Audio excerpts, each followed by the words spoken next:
పిల్లరా, ఈ సారెపత విధవరాలు ఇంటికెళ్ళి ఆమె ఆ ప్రవక్త మాటను నమ్మింది. ఎలియా మాటను నమ్మి మొట్టమొదటిగా చిన్న రొట్టెను చేసుకొని ఆమె కొద్దిగా నీటిని ఆ రొట్టెను తీసుకొని వచ్చి ప్రవక్తకి ఇచ్చింది. వాక్యం ఏం చెప్తుందో తెలుసా?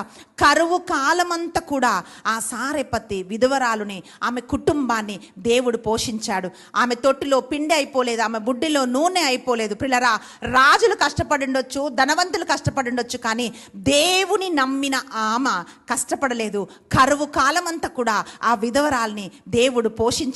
అంటే అక్కడ విధవరాలు రాకముందే దేవుడికి తెలుసు ఆమెకు సహాయం చేయాలని, కనుక ఆ ప్రవక్తని దేవుడు అక్కడికి పంపించాడు. ప్రియ తల్లి, ఈరోజు నువ్వు ప్రార్థిస్తున్నావేమో, ఎదురు చూస్తున్నావేమో, అయితే దేవుడు నీ జీవితంలో, నీ బిడ్డల జీవితంలో నెరవేర్చబోయే వాగ్దానము దగ్గరగా ఉన్నప్పుడు నువ్వు భయముతో ఆ వాగ్దానాన్ని నువ్వు పోగొట్టుకొనుకు.